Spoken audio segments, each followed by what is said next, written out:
할렐루야. 아멘. 오늘도 거룩하고 복된 날 주임전에 나오신 귀하신 성도님들을 축복합니다. 아멘. 오늘은 창세기 2장 24절에서 25절 말씀을 본문으로 결혼의 축복이라는 제목으로 말씀의 연회를 나누겠습니다. 하나님께서 엿새 동안 천지 만물을 창조하셨습니다. 마지막 여섯째 날 하나님은 땅에서 살아가는 각종 동물들을 만드셨습니다. 그리고 난 후 하나님은 사람을 창조하셨습니다. 하나님이 창조하신 사람은 남자로 그 이름은 아담이었습니다. 하나님은 사람을 위해서 에덴 동산을 창설하셨습니다. 에덴 동산에는 보기에 아름답고 먹기에 좋은 나무들이 많았습니다. 그곳에는 4개의 큰 강이 흐르고 있었습니다. 따라서 에덴 동산은 아름답고 풍요로운 곳이었습니다. 따라서 그곳은 사람 살기에 전혀 불편함이 없는 완벽한 곳이었습니다. 그렇다고 해서 하나님의 창조 사역이 온전히 끝난 것은 아니었습니다. 아직은 한 가지 빠진 요소가 있었습니다. 그것은 아담에게 돕는 배필이 없었다는 것입니다. 왜 아담에게 돕는 배필이 있어야만 합니까? 하나님의 축복에 따라 사람은 생육하고 번성하고 땅에 충만하고 땅을 정복하고 모든 생물을 다스려야 했습니다. 이와 같은 축복을 남자 혼자만으로는 누릴 수가 없습니다. 반드시 여자의 도움이 필요합니다. 하나님은 혼자 살고 있는 아담을 위하여 그를 돕는 배필, 곧 그에게 적합한 배필로 여자를 만들어 주셨습니다. 그러면 하나님이 여자를 만드신 가정은 어떠했습니까? 먼저 하나님은 아담을 깊게 잠들게 했습니다. 하나님은 아담의 갈빗대 하나를 취하여 여자를 만드셨습니다. 그리고 살로 채우셨습니다. 하나님은 취하신 갈빗대로 여자를 만드신 것입니다. 마지막으로 하나님은 만드신 여자를 아담에게 이끌어 오셨습니다. 저희 부부도 그렇지만 아마 성도님들도 그런 경험이 있을 것입니다. 젊은 시절에 목욕을 하러 사우나에 가면 특히나 겨울 같은데 저희 부부도 다투고는 하였습니다. 근데 알고 보니까 그 원인이 성경적인 것을 깨달았습니다. 물론 유모지만 우리 남자는 무엇으로 만들었습니까? 흙으로 만들었습니다. 근데 여성은 본 차이 납니다. 뼈로 만들었어요. 그러니까 저도 사우나에 목욕탕에 가면은 1시간 있으면 다행입니다. 근데 아내는 어떻습니까? 여성들은 2시간, 3시간 했습니다. 겨울에 찬바람이 부는데 밖에 나와서 기다리려면 그거 보통 일이 아닙니다. 그러다 보니까 싸웁니다. 우리 남자들은 흙으로 만들었기 때문에 1시간 이상 사우나에 있으면 다 퍼져버려서 힘들어서 못 있습니다. 근데 여성들은 어때요? 뼈로 만들어졌기 때문에 확 이렇게 고운다할까요? 물속에 오래 잠겨 있어야만이 몸이 풀리는 것 같습니다. 싸우지 마시기 바랍니다. 창세기 2장 23절에 보면은 아담이 이르되 이는 내 뼈 중에 뼈요 살 중에 살이다. 이것을 남자에게서 취하였은즉 여자라 부르리라 하리라. 아멘. 하나님은 아담이 기뻐하는 모습을 보셨습니다. 이로써 하나님의 천지 창조 사역은 온전히 끝을 맺었습니다. 이제는 창세기 1장 31절의 말씀과 같이 되었습니다. 하나님이 그 지으신 모든 것을 보시니 보시기에 심히 좋은 상태가 된 것입니다. 사랑하시는 성도 여러분, 하나님은 한 남자와 한 여자를 만드시고 그 두 사람을 짝지어 부부가 되게 하셨습니다. 하나님은 친히 결혼 제도를 창설하신 것입니다. 이제 하나님의 축복에 따라 사람은 바야흐로 생육하고 번성하며 땅에 충만할 수가 있었습니다. 오늘 본문은 결혼에 관한 하나님의 뜻을 우리에게 밝히 계시해주는 말씀입니다. 오늘 말씀을 세 대지로 나누어서 상고해 보겠습니다. 우리 모두 하나님의 뜻에 순종함으로써 하나님의 축복을 풍성히 받아 행복이 늘 샘솟는 복된 가정들이 되기를 주님의 이름으로 축원드립니다. 첫째로 결혼의 정의입니다. 우리 창세기 오늘 본문 2장 24절 말씀을 보시겠습니다. 이러므로 남자가 부모를 떠나 그의 아내 하바여 둘이 한 몸을 이룰지로다. 아멘. 오늘 본문 24절은 결혼 제도를 창설하신 하나님께서 친히 하신 말씀입니다. 마태복음 19장 4절에서 5절의 말씀에 보면 예수께서 대답하여 이르시되 사람을 지으신 이가 본래 그들을 남자와 여자로 지으시고 말씀하시기를 그러므로 사람이 그 부모를 떠나서 아내에게 합하여 그 둘이 한 몸이 될지니라 하신 것을 잊지 못하였느냐라고 말씀하십니다. 여기서 예수님은 창세기 1장 27절 말씀과 창세기 22장 24장의 말씀을 함께 인용하신 것입니다. 이때 예수님은 창세기 22장 24절에 말씀하신 분이 바로 하나님이심을 밝히셨습니다. 말라기 3장 6절은 말씀합니다. 하나님은 변하지 아니하신다. 하나님은 상황에 따라서 수시로 바뀌시는 분이 아니십니다. 따라서 하나님이 내리신 결혼에 대한 정의도 시대에 따라서 상황에 따라서 바꿔질 수가 없는 것입니다.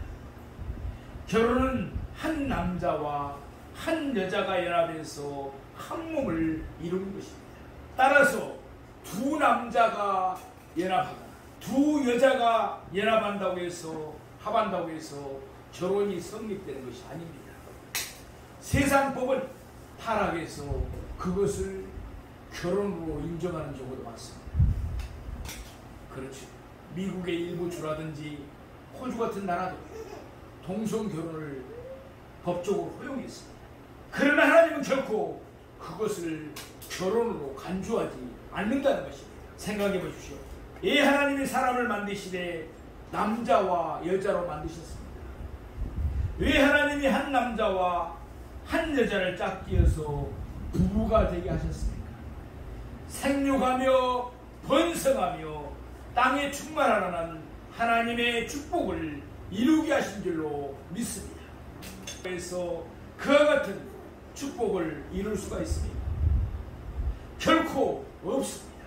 그러기에 동성의 연합은, 동성의 결혼은 결혼이 될 수가 없다는 것입니다. 이것은 어디까지나 죄로 인한 타락의 결과일 뿐입니다. 전도서 7장 29절에 보면은 내가 깨달은 것은 오직 이것이다. 곧 하나님은 사람을 정직하게 지으셨으나 사람이 많은 깨들을 낸 것이니라. 전도서의 기자의 말씀은 결혼에도 그대로 적용이 됩니다.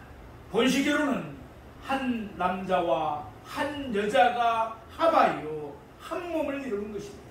그러나 인류가 죄로 인해서 타락하게 되자 그 결과로 남녀 사이에는 이런저런 온당치 못한 일들이 많이 발생했습니다. 성경은 참으로 정직한 책입니다. 다른 경경들에 보면 좋은 내용들만 기록되어 있습니다. 그러나 우리 성경은 그렇지 않습니다. 사람의 온갖 죄악들, 타락에서 나타나는 모든 일들이 그대로 기록되어 있습니다. 창세기에 나타난 몇 가지 신뢰를 들어보겠습니다. 창세기 4장에서 라멕은 아다와 실라 두 여자를 자기 아내로 취했습니다. 하나님이 정하신 결혼 제도는 일부 일처제입니다. 그런데 라멕은 일부 자체를 취한 것입니다. 창세기 16장에서 아브라함은 자기 아내 사레의 여종 애굽 사람 하갈을 첩으로 두었습니다. 축첩을 한 것입니다.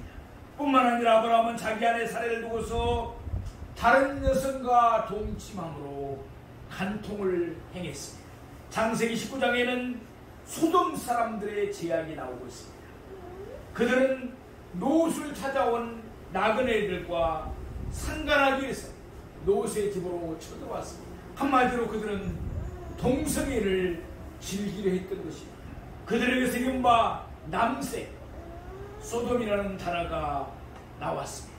또 창세기 39장에는 보디발의 아내가 혈기방자한 17살 정도 됐던 미남 청년 요셉을 유혹하는 내용이 나옵니다. 보디발의 아내는 날마다 눈짓을 하면서 요셉에게 동침하기를 요구했습니다. 보디발의 아내는 자기의 목적을 이루지 못하자 오히려 요셉에게 죄를 뒤집어 씌웠습니다. 우리는 창세기 나타난 데까지 온당치 못한 일들을 살펴보았습니다. 이것들은 모두 부끄러운 짓들입니다. 이는 전적으로 사람이 타락한 결과인 것입니다. 우리는 결혼 제도를 창설하신 하나님의 뜻에 따라서 우리의 결혼 생활을 기이 여겨야 될 줄로 믿습니다. 히브리서 13장 4절에 보면은 모든 사람은 결혼을 기이 여기고 침수를 더럽히지 않게 하라. 음행하는 자들과 간음하는 자들을 하나님이 심판하시리라 라고 말씀합니다. 또한 고린도전서 7장 5절에 보면은 서로 분방하지 말라. 다만 기도할 틈을 얻기 위하여 얼마 동안만 하되 다시 하라. 이는 너희가 절지 못함으로 말미암아 사탄이 너희를 시험하지 못하게 함이라. 아멘. 사랑하시는 여러분, 요즘 유머에 이런 말이 있습니다. 부부는 로또 복권이다. 부부들 이렇게 살다 보면은 맞는 것이 별로 없다는 거예요. 실제 그런 경우가 많지. 또 요즘은 많은 사람들이 분방을 합니다. 마귀의 틈을 주지 않기 위해서 하지 말라는데도 그렇게 합니다. 안타까운 일들이 아닐 수가 없습니다. 또한 많은 사람들이 이혼을 가볍게 생각합니다. 많은 가정들이 해체되고 있습니다. 젊은이들은 물론 환경과 여러 가지 여건들이 참 어렵다는 것은 알지만 결혼하려고 생각하지 않습니다. 결혼하여도 자녀를 출산하려고 하지 않습니다. 얼마나 안타까운 일들이, 제약된 일들이 벌어지고 있는 작금의 현실인지 모르겠습니다. 만일 우리에게 찔림이 있다면 우리는 회개해야 됩니다. 하나님은 음행하는 자들과 간음하는 자들을 심판하실 것이기 때문입니다. 그러나 우리가 회개하면 하나님은 우리의 모든 부끄러운 죄를 용서해 주실 것입니다. 하나님은 은혜와 용서의 하나님이시기 때문에 그렇습니다. 우리 모두 우리의 결혼을 기이 여길 수 있기를 바랍니다. 우리의 결혼을 더럽히지 말고 우리의 삶과 우리의 가정을 깨끗하게 지킬 수 있기를 바랍니다.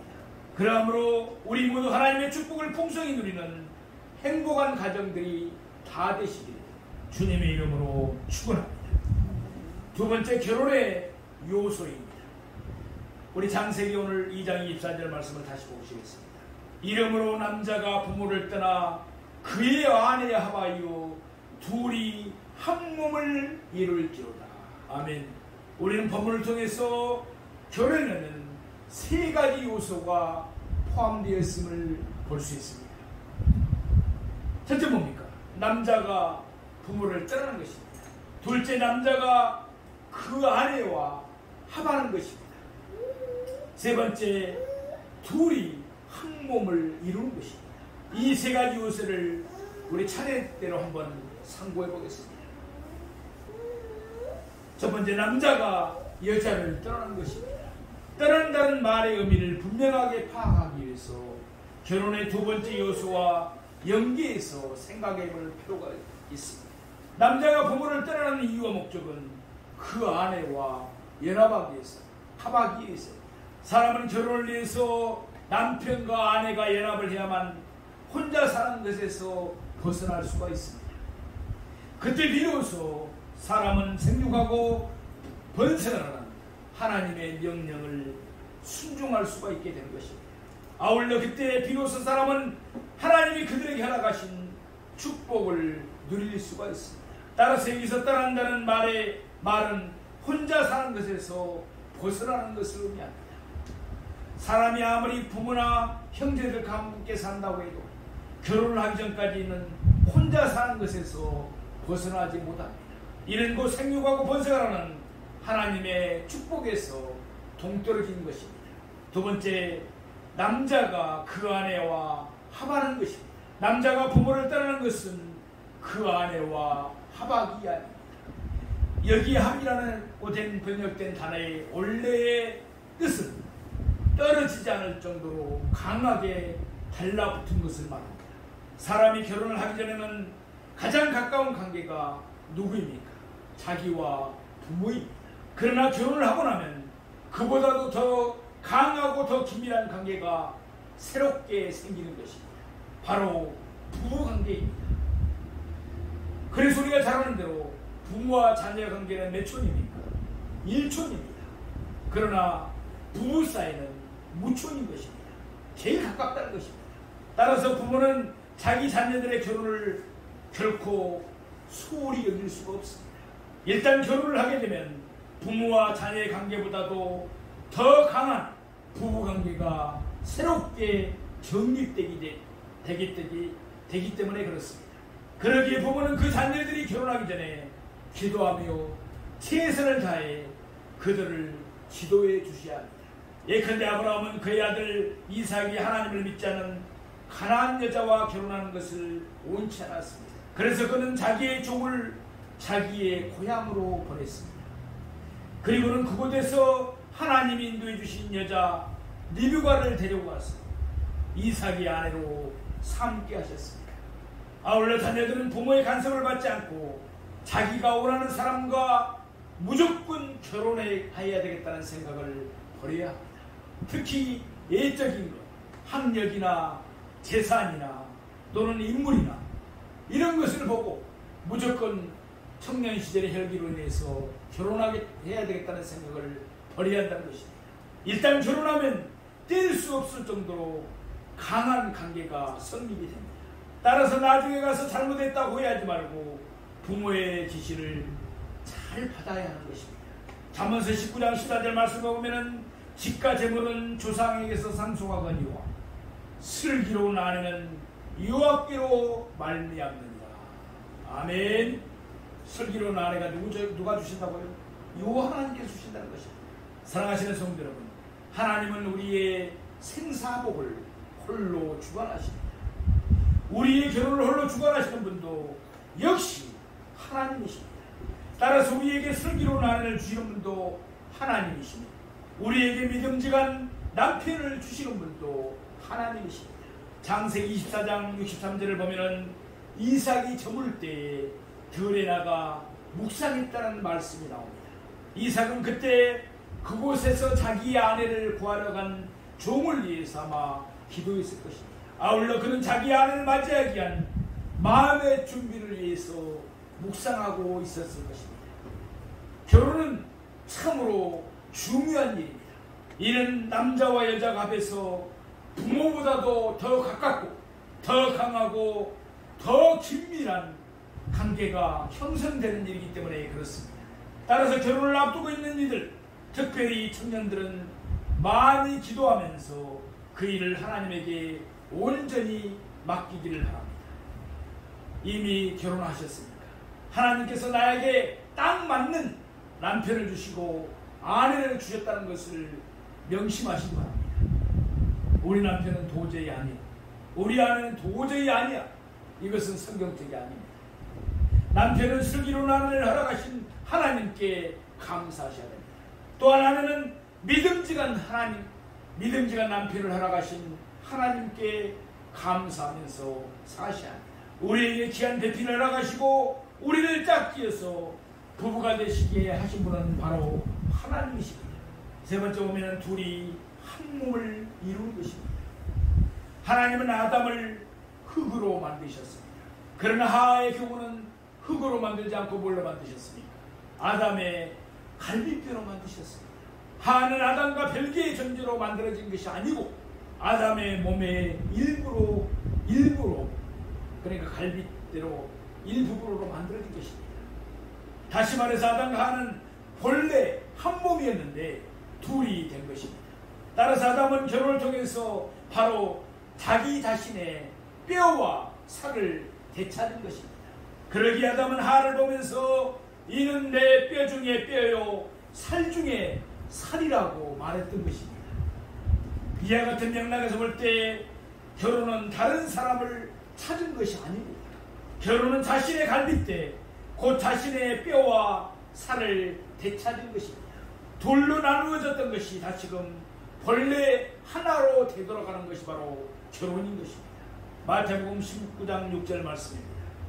그런즉 이제 둘이 아니요 한 몸이니 그러므로 하나님이 짝지어 주신 것을 사람이 나누지 못할지니라 하시니. 아멘. 예수님의 말씀대로 결혼을 하면 더 이상 별개의 두 사람이 아닙니다. 하나님의 관점에서 보면 부부는 모든 것을 공유한 한 몸입니다. 사실 부부는 육체뿐만 아니라 삶의 목표와 방향, 이를 추구하는 생각과 마음까지도 하나일 수밖에 없습니다. 이렇게 안 될 때 부부간에 여러 가지 문제가 발생되는 것을 우리가 볼 수 있습니다. 부부가 모든 면에 살아가는 사실을 가장 확연하게 드러내는 증거가 있습니다. 바로 그들의 자녀들입니다. 그러니까 그 아들, 딸을 보기 위해서는 누구를 보라고 하냐? 부모를 보라고 그랬습니다. 부부의 몸이 섞이고 성품이 섞이고 재능이 섞이고 모든 것이 섞여서 하나가 된 것이 바로 그들의 자녀들입니다. 하나님은 한 남자와 한 여자를 짝지어서 부부가 되게 하셨습니다.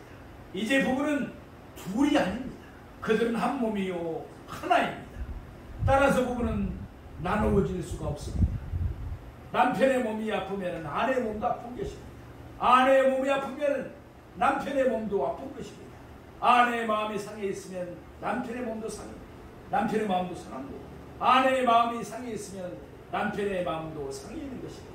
부부가 나누어진다는 것은 자기 몸을 둘로 쪼개는 것이나 마찬가지인 것입니다. 마태복음 19장 6절 하반부에 예수님은 이와 같이 말씀하셨습니다. 그러므로 하나님이 짝지어 주신 것을 사람이 나누지 못할지니라. 아멘. 여기에 두 가지가 서로 대조를 이루고 있습니다. 뭡니까? 첫째, 하나님과 사람입니다. 둘째 뭡니까? 짝을 짓는 것, 곧 결혼과 나누어지는 것, 이혼입니다. 예수님의 요점은 이것입니다. 결혼은 언제나 하나님의 뜻에 따라서 이루어지지만 이혼은 언제나 사람에 따라서 이루어진다는 것입니다. 따라서 사람은 어떤 이유와 어떤 경우에든지 간에 하나님이 짝지어 주신 것을 스스로 나눌 수 있는 권한이 없습니다. 모든 결혼은 하나님의 뜻에 따라서 이루어졌습니다. 그러나 모든 이혼은 하나님의 뜻이 아니라 사람의 뜻이라는 것입니다. 마태복음 19장 7절에서 8절에 있는 말씀입니다. 여짜오되 그러면 어찌하여 모세는 이혼 증서를 주어서 버리라 명하셨나이까? 예수께서 이르시되 모세가 너희 마음의 안약함 때문에 아내 버림을 허락하였거니와 본래는 그렇지 아니하니라. 아멘. 오늘날과 마찬가지로 예수님 당시에도 이혼을 하는 경우가 많았습니다. 예수님 당시의 바리새인들은 마치 모세가 이혼을 명하였던 것처럼 생각하였습니다. 그러면서 그들은 자기들의 이혼을 정당화하고자 했던 것입니다. 여기에 대해서 예수님은 분명하게 이혼은 하나님의 명령이 아니라고 말씀하고 계십니다. 하나님은 이혼을 단 한 번도 권장하신 적이 없습니다. 말라기 2장 16절 말씀처럼 하나님은 언제나 이혼하는 것을 미워하십니다. 단지 하나님은 사람의 마음이 안약하기 때문에 예외적인 경우에 이혼을 허락하셨습니다. 예컨대 모세율법에 따르면 여자가 음행을 하는 경우 그를 돌로 쳐 죽이도록 되어 있습니다. 그러나 하나님은 자비를 베푸셔서 이러한 경우에도 이혼을 허락하셨습니다. 아울러 때로는 남자와 여자가 바람이 나서 도무지 남편이나 아내로서의 책임과 의무를 다하지 못할 경우도 있었을 것입니다. 그럴 경우에도 하나님은 모세를 통해서 이혼을 간접적으로 허락하셨습니다. 그러나 예수님은 분명하게 단서를 다하셨습니다. 뭐라고 단서를 다하셨습니까? 본래는 그렇지 아니하니라. 그렇습니다. 이혼은 본래 하나님의 뜻이 아니라는 것입니다. 지금도 이유는 하나님의 뜻이 아닙니다. 앞으로도 이유는 하나님의 뜻이 결코 될 수가 없습니다. 예나 지금이나 하나님의 뜻은 한 남자와 한 여자가 합하여 한 몸을 이루어 종신토록 함께 한다는 것을 우리 신비에 새기십시다. 결혼 생활을 통해서 우리 모두의 가정에 감사가 넘치고 기쁨이 넘치고 행복이 넘치기를 예수님의 이름으로 축원드립니다. 세 번째, 결혼의 경이로움입니다. 신비함입니다. 창세기 2장 25절 말씀을 보시겠습니다. 아담과 그의 아내 두 사람이 벌거벗었으나 부끄러워하지 아니하니라. 아멘. 에덴 동산은 모든 곳이 안배간 곳이었습니다. 따라서 그곳에는 더위를 피하기 위해서 또는 추위를 면하기 위해서 옷을 입을 필요가 없었습니다. 하나님은 사람에게 선악을 알게 하는 나무의 실과 우리가 말하는 선악과는 먹지 말라고 명하셨습니다. 그러나 아담과는 하나님의 명령에 불순종하고 그것을 따서 먹었습니다. 그때부터 상황은 완전히 달라졌습니다. 창세기 3장 7절에서 8절 말씀입니다. 이에 그들의 눈이 밝아져 자기들이 벗은 줄을 알고 무화과 나무 잎을 엮고 치마로 삼았다. 그들이 그날 바람이 불 때 동산에 거니시는 여호와 하나님의 소리를 듣고 아담과 그의 아내가 여호와 하나님의 낯을 피하여 동산 나무 사이에 숨은지라. 아담과 하가 선악과를 먹고 난 뒤에 그들의 눈이 밝아졌습니다. 그들은 자기들의 몸이 벗은 줄을 알았습니다. 그들은 무화과 잎을 엮어서 옷을 만들어 입었습니다.